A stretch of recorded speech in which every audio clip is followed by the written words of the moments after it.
Assalamualaikum warahmatullahi wabarakatuh. Halo semuanya, bagaimana nih kabarnya hari ini? Semoga semuanya dalam keadaan sehat walafiat. Amin amin ya rabbal alamin. Nah, pada kesempatan video pembelajaran kali ini, kita akan membahas materi yaitu mengenai kemerdekaan dan peristiwa di sekitarnya pada mata pelajaran Ilmu Pengetahuan Alam dan Sosial kelas 6. Nah, selanjutnya kita akan membahas mengenai peristiwa penting menjelang kemerdekaan Indonesia. Nah, yang pertama di sini ada pembentukan Badan Penyelidik Usaha Kemerdekaan Indonesia atau BPUPKI dan pembentukan Panitia Persiapan Kemerdekaan Indonesia atau PPKI. Nah, yang pertama ada Badan Penyelidik Usaha Kemerdekaan atau BPUPKI yang atau dalam bahasa Jepangnya yaitu Dokuritsu Junbi Chosakai.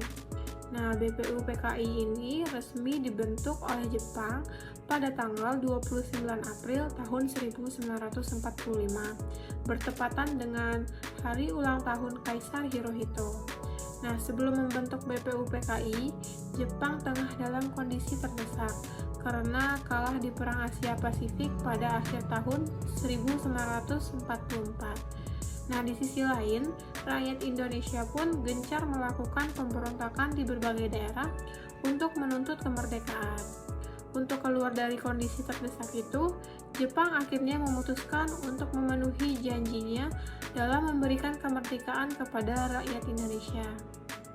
Nah, langkah awal yang diambil Jepang untuk memenuhi janji tersebut adalah dengan membentuk BPUPKI. Nah, adapun struktur dari BPUPKI diketuai oleh Dr. KRT Rajiman Widyoningrat dan beranggotakan 62 orang. Selanjutnya tugas dan fungsinya yang pertama untuk penyelidikan usaha-usaha persiapan kemerdekaan, lalu untuk pembahasan dan penyusunan dasar negara. Selanjutnya BPUPKI mengadakan 2 kali sidang, yang pertama pada tanggal 29 Mei sampai dengan 1 Juni 1945. Nah, pada sidang pertama ini terjadi perumusan dokumen penting yang disebut dengan Piagam Jakarta atau Jakarta Charter. Nah, pada sidang kedua itu dilaksanakan pada tanggal 10 sampai dengan 17 Juli tahun 1945. Sidang kedua ini berfokus pada pembahasan dan penyempurnaan Undang-Undang Dasar. Nah, yang kedua itu ada Panitia Persiapan Kemerdekaan Indonesia atau yang disingkat dengan PPKI. Nah, setelah menyelesaikan tugasnya dengan baik, BPUPKI ini dibubarkan yaitu pada tanggal 7 Agustus 1945. Kemudian, Jepang membentuk Panitia Persiapan Kemerdekaan Indonesia atau yang disingkat dengan PPKI. PPKI ini bertugas untuk merumuskan persiapan kemerdekaan Indonesia, mengatur dan melaksanakan proklamasi kemerdekaan, serta menyusun Undang-Undang Dasar. Adapun struktur organisasinya diketuai oleh Insinyur Soekarno, kemudian Wakil Ketua Dr. Andus Muhammad Hatta, dan beranggotakan 21 orang. Selanjutnya tugas dan fungsi dari PPKI ini yang pertama yaitu dalam proklamasi kemerdekaan, berperan dalam menyusun rencana dan melaksanakan proklamasi kemerdekaan. Kemudian selanjutnya dalam penyusunan Undang-Undang Dasar, PPKI menyusun dan mengesahkan Undang-Undang Dasar 1945 sebagai konstitusi negara. Selanjutnya dalam pembentukan pemerintahan, PPKI menyiapkan struktur pemerintahan dan lembaga-lembaga negara yang diperlukan. Selanjutnya, yang kedua ada pengeboman Hiroshima dan Nagasaki. Peristiwa penting kedua yang terjadi sebelum proklamasi kemerdekaan Indonesia adalah jatuhnya 2 kota penting Jepang, yaitu Hiroshima dan Nagasaki. Hiroshima dibom pada tanggal 6 Agustus 1945, 3 hari kemudian pada tanggal 9 Agustus 1945, sekutu juga menjatuhkan bom di Nagasaki. 2 kota penting itu hancur oleh serangan sekutu sehingga membuat Jepang semakin tak berdaya. Nah, kekalahan Jepang dari sekutu pun sudah berada di depan mata. Kondisi itu tentu saja menguntungkan bagi Indonesia yang merupakan negara jajahan dari Jepang. Sebab kekalahan Jepang itu dapat memberi peluang bagi negara Indonesia untuk segera merdeka. Nah, yang ketiga yaitu Jepang menyerah kepada sekutu. Setelah Hiroshima dan Nagasaki dibom, Jepang pun menyerah tanpa syarat kepada sekutu. Jepang resmi memutuskan untuk menyerah tanpa syarat kepada sekutu pada tanggal 14 Agustus 1945. Nah, pernyataan resmi Jepang menyerah kepada sekutu ini disampaikan langsung oleh Kaisar Hirohito melalui siaran radio nasional pada tanggal 15 Agustus 1945. Dengan menyerahnya Jepang kepada sekutu, maka Perang Dunia II pun resmi berakhir. Sementara itu, status Indonesia yang merupakan negara jajahan Jepang menjadi vacuum of power atau terjadinya kekosongan kekuasaan. Jepang sebenarnya berusaha mencegah agar berita mereka menyerah kepada sekutu ini tidak sampai ke negara Indonesia. Namun, salah satu tokoh Indonesia, yakni Sultan Syahrir, telah mendengar kabar Jepang menyerah tanpa syarat kepada sekutu. Syahrir pun segera menyampaikan kabar tersebut kepada golongan muda yang kemudian bergegas mendesak dua tokoh penting bangsa Indonesia, yaitu Insinyur Soekarno dan Muhammad Hatta, untuk segera memproklamasikan kemerdekaan. Nah, peristiwa yang keempat yaitu peristiwa Rengas Dengklok.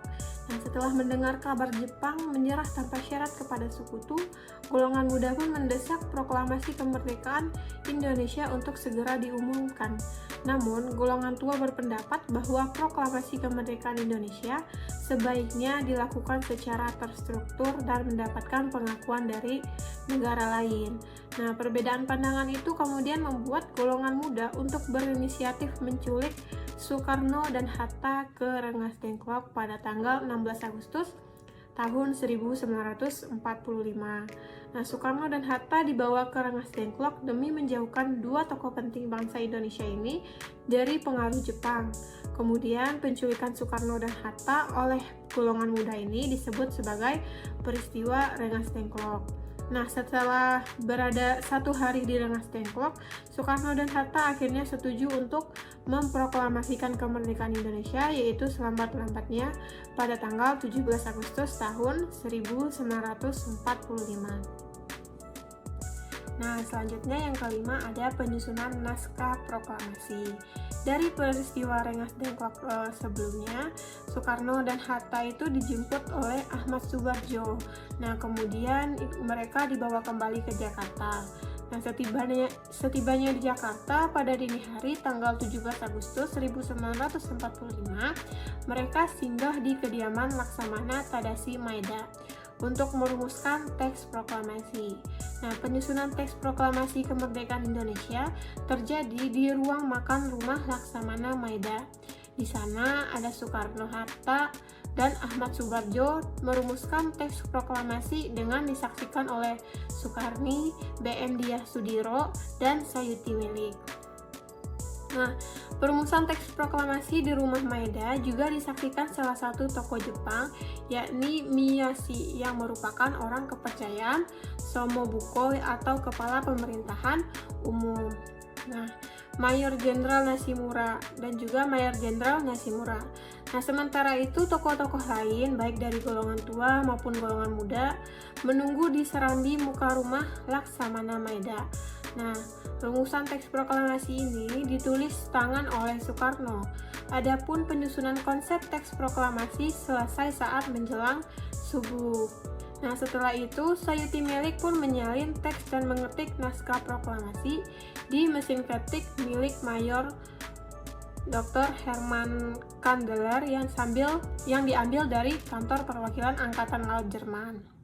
Nah, teks proklamasi kemerdekaan Indonesia kemudian dibacakan di kediaman Soekarno di Jalan Pegangsaan Timur nomor 56 pada tanggal 17 Agustus tahun 1945 pada pukul 10 pagi.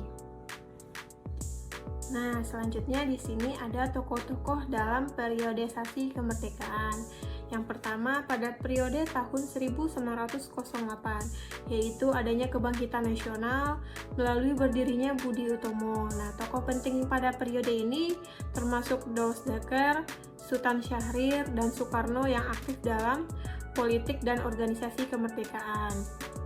Nah, selanjutnya pada periode tahun 1920-an, munculnya berbagai organisasi dan gerakan nasionalis seperti Partai Nasional Indonesia atau PNI yang didirikan oleh Soekarno dan tokoh lainnya seperti Muhammad Hatta. Selanjutnya pada periode tahun 1928, yaitu peristiwa Sumpah Pemuda, berlangsung pada tanggal 28 Oktober 1928. Sumpah Pemuda ini diproklamirkan oleh Muhammad Yamin, Soekarno, Muhammad Hatta, serta Johan Idris. Nah, tokoh selanjutnya ada Muhammad Hatta.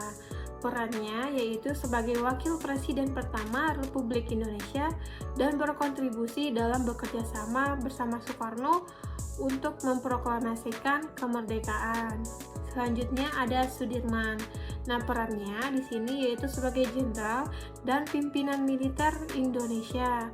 Adapun kontribusinya, ia memimpin Tentara Nasional Indonesia dalam perlawanan bersenjata melawan Belanda selama Revolusi Nasional. Selanjutnya ada Ki Hajar Dewantara. Perannya yaitu sebagai tokoh pendidikan dan pendiri Taman Siswa, di mana ia mendorong pendidikan dan nasionalisme di Indonesia. Nah, setelah kita mempelajari tadi mengenai peristiwa penting menjelang kemerdekaan, lalu tokoh-tokoh dalam periodisasi kemerdekaan, selanjutnya kita akan belajar yaitu mengenai implementasi perjuangan pahlawan dalam tindakan nyata di kehidupan sehari-hari kita. Apa-apa saja nih contohnya? Nah, di sini yang pertama ada contohnya semangat nasionalisme dan cinta tanah air yang dapat kita buktikan dengan upacara bendera, kemudian ada sikap untuk saling menghormati antara sesama, dan yang ketiga kita sebagai pelajar dapat belajar dengan tekun di sekolah. Baik, selesai sudah pembelajaran kita pada kesempatan kali ini. Semoga pembelajarannya dapat dipahami dan dapat bermanfaat. Tetap semangat ya. Terima kasih. Wassalamualaikum warahmatullahi wabarakatuh.